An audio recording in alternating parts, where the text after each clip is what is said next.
So if anyone had an underdog year, it was definitely Cesaro with the whole having to prove himself to Vince because Vince hates him because he's a wrestler, and Vince hates the word wrestler, and Cesaro says, I'm not a sports entertainer, I'm a wrestler. I am a wrestler." And Vince, for some reason, hates that word and hates anything that has to do with the word wrestling. He just likes to say, "It's sports entertainment. Get it right." So, heading into 2015, Cesaro was teaming up with Tyson Kidd after 2014's fiasco where he was screwed out of the big push because they wanted Paul Heyman on the air so he could brag about the streak ending, which I deemed was unnecessary and annoying. And not in the, "oh my god, this heel so someone shut him up," more like a, "can you, okay, I'm changing the channel." So, like, heading into that, so Cesaro was disgruntled, obviously, by this point, I think, and he went ahead and decided to team up with Tyson Kidd and Natalia. And for a while, it looked like Adam Rose was going to join, and I would have actually been interested in what this group was going to do since they called themselves the Brass Ring Club. Like, I know management didn't give them the name, they rebelled against the system and said, "that's our name." So they went ahead and defeated the New Day, who at that point were the most hated faces in WWE next to John Cena, and for good reasons.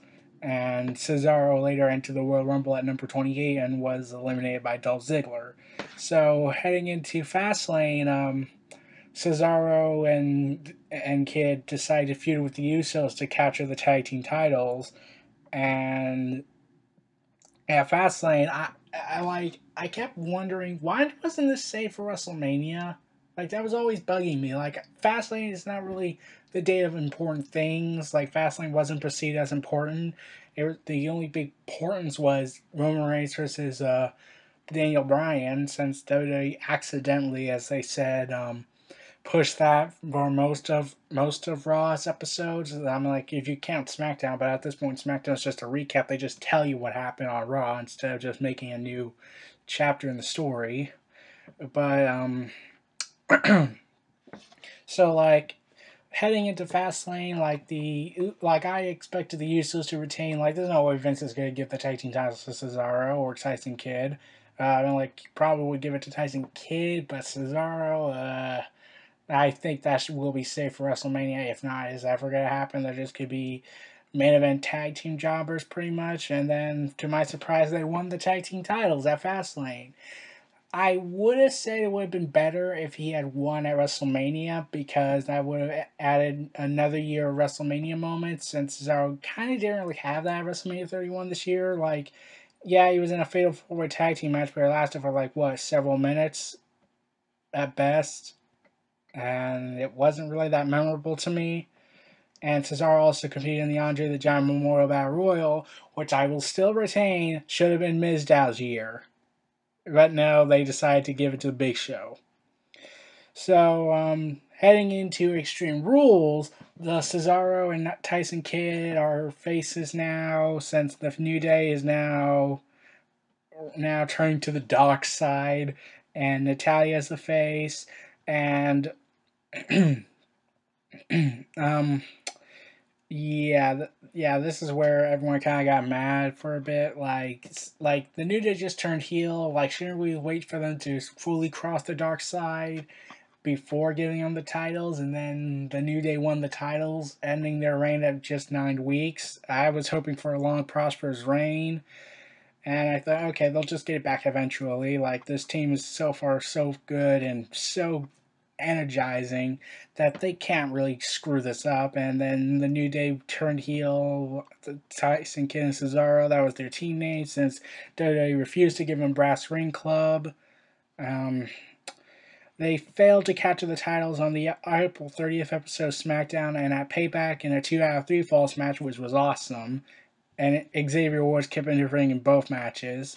So, at Elimination Chamber, heading into that, it was like, okay, this is so far sad that Cesaro and Kidd are not really getting this big push anymore. So, well, but let's see how this goes. Like, Cesaro is still the underdog here. So Cesaro and Kidd compete in the first ever tag team Elimination Chamber match, which failed miserably, but failed to win the titles. And then the unexpected happened. During a dark match show, Tyson Kidd was injured against Samoan Joe with the botched brainbuster move, backbuster, and it was announced Kidd has suffered a legitimate spinal injury and would be out of action for over a year. In fact, he might actually be forced to retire because of it.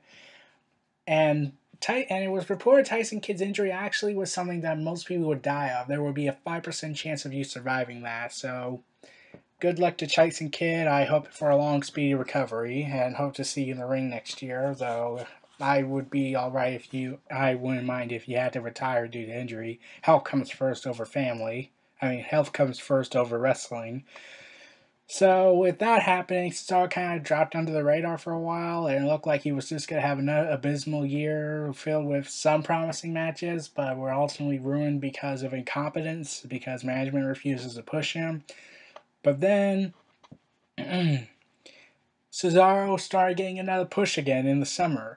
Late into June, he answered John Cena's U.S. Open Challenge twice, and he didn't win the first time and didn't win the second either because Kevin Owens got involved in the first match and he lost cleanly to Cena on July 6th. And I didn't watch the match. Like I said, I'm protesting against Cena for what happened the night after Elimination Chamber. So sadly, I could not watch the instant classic match that was happening.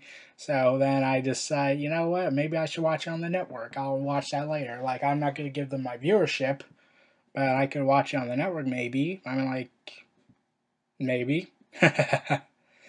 And then, like, after Raw ended, like, Cena was praising Cesaro for the championship match, saying Cesaro should be the main eventing every night. And then I heard a report that Cesaro was going to get a push, but it wasn't the kind of push I was hoping for. Like, I was hoping, like, oh, yes, finally. They're finally recognizing his talents. They're finally recognizing him. He's finally getting what he's deserved. That wasn't the case. Turns out he's only going to get this big push because he's Cena's friend. Really, Vince? It's not because he's talented. It's because he's buddy-buddy with John Cena. That sets a poor example of what I like. Does everybody get to be pushed if they're buddies with Cena?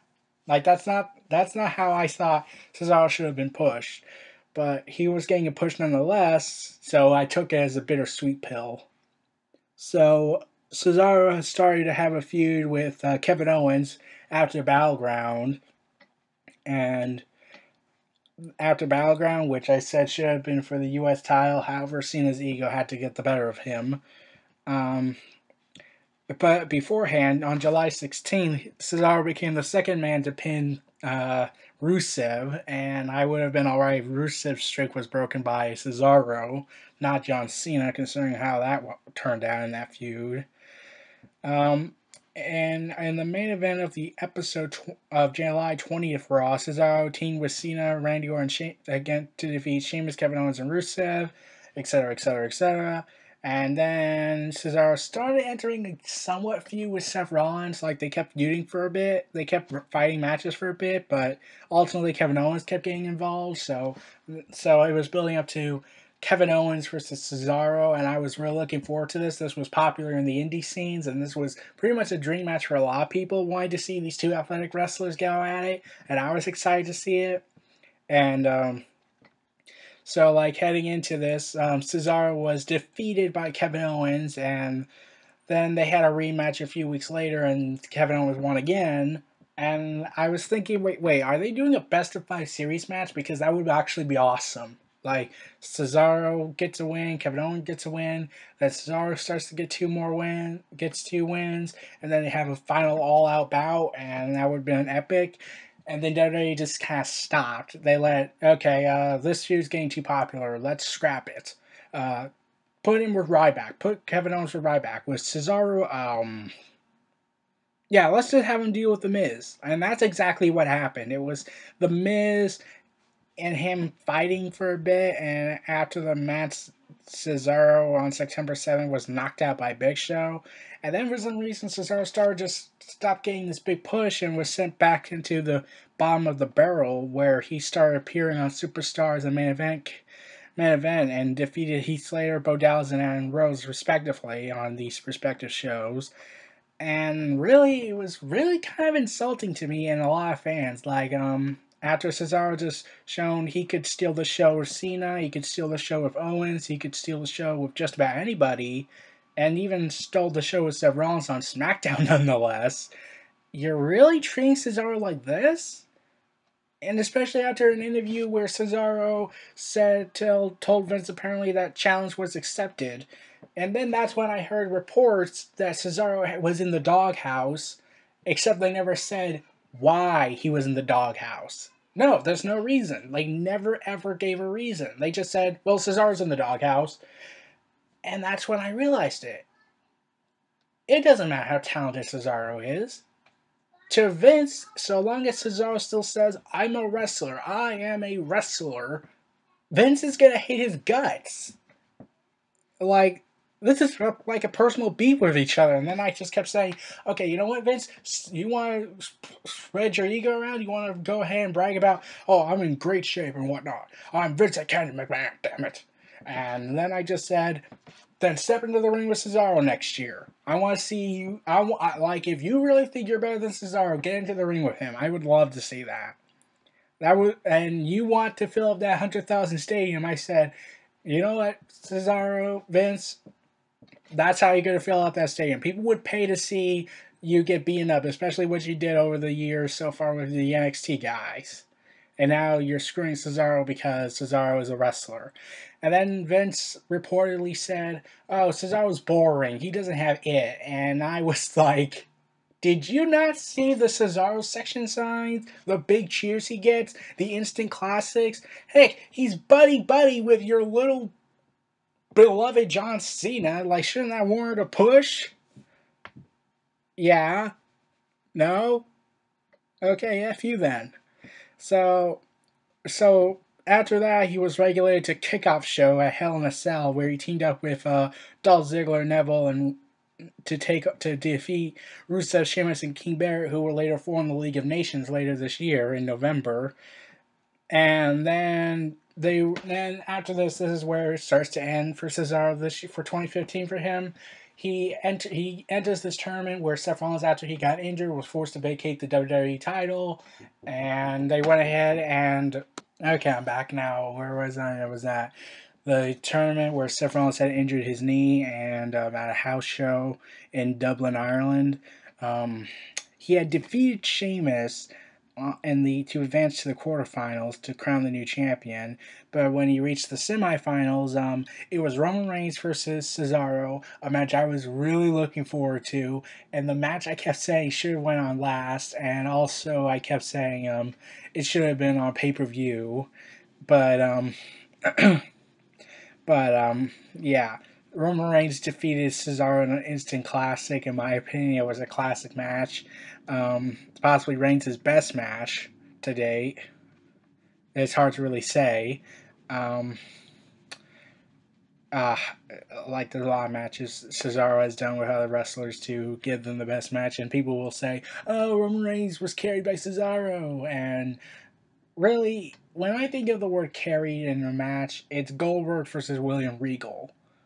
Like, that's carried. What we saw was a classic. So, after that, we didn't know what Cesaro was going to do afterwards.